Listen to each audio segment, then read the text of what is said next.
Hey guys, Recruiter Preston here. In this video, I want to talk about what you can do right now to 10x your lead generation and business development to acquire new clients. Every single month, my agency brings in new clients like clockwork. We have a really strong inbound. And as I always talked about, clients is the lifeblood of an agency, of a company, right? And so it's really, really important that we really pay attention and try to master this as best as you can. So in this video, I want to be able to share with you a handful of tips that I think you can utilize right now to help you 10x your lead generation game. If you're new here, welcome. My name is Recruiter Preston. I've been a professional recruiter for almost a decade, running my own agency, specifically specializing in IT and tech, although we've done a lot of really cool positions over the years. So if you're looking to hire a rock star on your team, you're looking for your next dream job, feel free to reach out to me. We'd love to see how we can help you.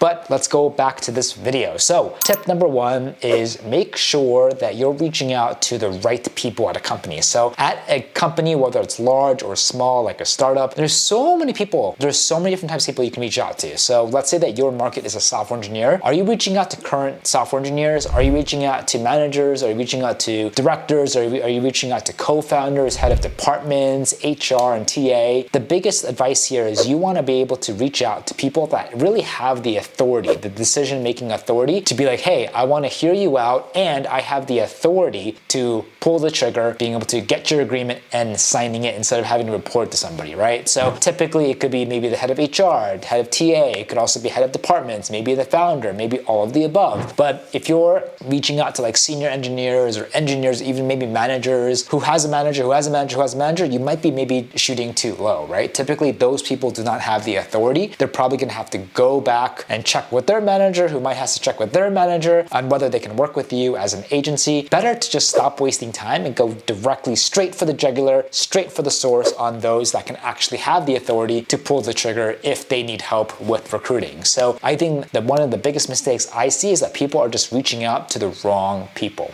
right? And so it's very, very important to make sure that you do that correctly. Now, the second tip or the second mistake I see is that you're not being memorable or you're not really giving value when you reach out. You're just basically saying, hey, my name is Preston. I can help with recruiting. You want to talk? And then, hey, my name is Preston. I'm following up with you. Did you see my first email? You want to talk? Like your emails, your outreach has zero substance. In a day where everyone is messaging or calling or emailing, you have to be memorable. And most importantly, you have to give value. Did you just start your own recruitment agency and are struggling getting your own clients? Are you thinking about starting your own agency but afraid to make the jump? Do you have your own clients but you're struggling to find the perfect candidates fast? Do you have a full-time job and want to do recruitment part-time to make more money on the side and have no idea how to? If you answered yes to any of these questions, please consider joining our private community. It is a trust-based community where recruiters around the world can support, collaborate, and work together on placements all around the year consistently. In this community, you will directly have access to the real open jobs of my team and of our members, and you will also have the chance to access trainings, events, giveaways, and much, much more. If you are part of this community, I communicate and work with you as if you were on my own team, and I'll do whatever I can to do a placement together with your client or candidate. So if you're struggling to get your own clients or candidates and you want a way you can make sure you can be busy all year round by having access to many more open roles, then this is something you need to look into. This is open to people around the world and is open for recruiters in every industry and experience levels, as we will always have a good number of variety of open jobs across sectors, markets, and industries. I'm really happy to say that within the first 30 days, we have already have a new member with minimal recruiting experience do his first placement that had a total fee of almost $30,000 US,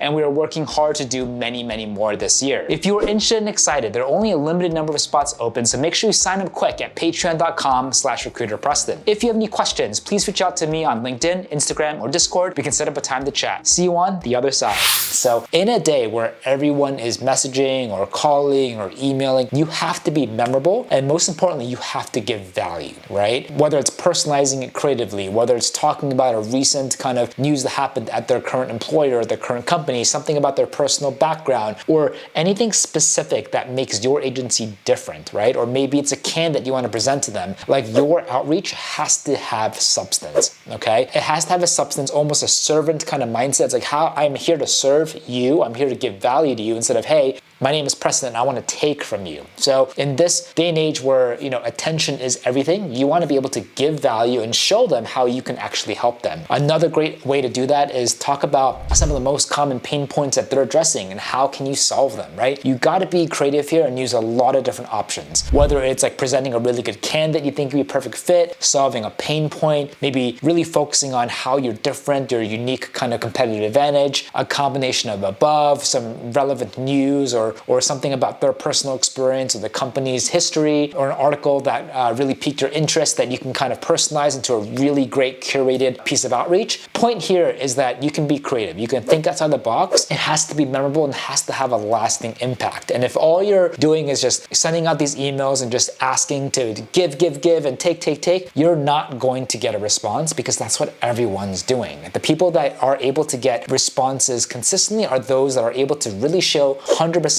clear value. And if you're not doing that, chances are that might be biting yourself in the foot. What I also see is a lot of you guys are making messages that are too short and messages that are way too long, right? I think you really only have 10 seconds to make an impression, maybe even less. And so some people would just click on your email without reading it. They'll see how long it is. And if it's too long, they'll just skip it, because nobody wants to sit there and read through a huge email. They simply don't have the time, or you lost their interest. I'm all about keeping things short, but if you're going to keep things short, you got to be laser focused on what exactly you're including in that outreach that talks to their pain, that promotes clear value or a solution, highlight like a really great angle or a candidate that makes the message jump out from everything else that they're getting every single day. So the second big thing is make sure you give clear value. And if you were in the receiving end, ask yourself, if I got this email, if I got this cold call, would I respond? Would it put me in a good mood, right? Another thing is be memorable, right? So whether you're using different font, or you add GIFs or images, like whatever you can do to stay top of mind compared to the competition can also really help a lot. So I just added 2 sub-points to that main point. I hope it helps. The third thing that I want to share is that you're not using or playing around with different channels. I think in the old days, you can just cold call your way to clients, you can just cold email your way to clients, but depending on your market, that could still be true. But I think also depending on your market, as things are rapidly changing, as technology is rapidly advancing, you also just have to find like what channel works best in your market. So for instance, if you're reaching out to startups, cold call probably might not work, because most startups don't have phone numbers or a directory or a phone directory. Call in, right? And people will probably get pissed off if you called on their personal number. So maybe emails might be better, or messaging might be better, or maybe in another industry altogether, maybe in construction or something completely different, a cold call might be the most effective. And so I'm all for keeping your channels and tools minimal and achieving mastery and leveling up, but at the same time, try to have another tool or two that you're also comfortable with, so you can kind of change things up. Because a lot of times you can reach out to one person, they may not respond to you on emails, they may not respond to you on cold call, but they respond to you on email. And the complete opposite if you reach out to someone else. But if all you do is email and you hear nothing, and you just keep following up with email, you might just be like banging your head against a brick wall. Perhaps it's time to maybe look into other alternative channels to see if it's impactful. Or also make sure your emails are optimized as much as possible. Make sure it's not too long, not too short. You're giving clear value, you're also being memorable, and you're reaching out to the right person, right? So I think like with biz dev, with anything, a lot of it is you have to pivot and adapt on the fly, and you have to just figure out what resonates with your market as fast as you can. So if you find a tool that works well, double down on it for sure, but perhaps keep testing. But if you're struggling with calls, you're struggling with emails, I think there's 1 or 2 things you can do. Make sure that your delivery is spot on and improved. And if that's good, then maybe focus on trying new tools or new channels that can perhaps have a greater conversion or response rate. The last tip that I want to share is something that I think could also be super helpful. You always want to do what you can to maximize the back end, right, of your clients. So while it's just as great and important to always focus on new clients, what about the current clients that you have? Or what about the clients that you just placed? What about the currents that you just did a couple deals with? Are you reaching out to them? You see, because like just as it's important to reach out and find new clients, it's way less work and so much easier to try to upsell or try to get more opportunities from clients that already know you. You already developed a relationship. So what we like to do is we, of course, focus on the front end, making sure that pipeline is strong with outreach and all that stuff. But you also want to make sure on the back end, like what can you do to be creative? Do you have, periodic check-ins? Do you have different ways to follow up with them? Maybe you follow the company news, and if something happens, a new fundraising round, you email back saying, hey, congratulations, do you guys need help hiring?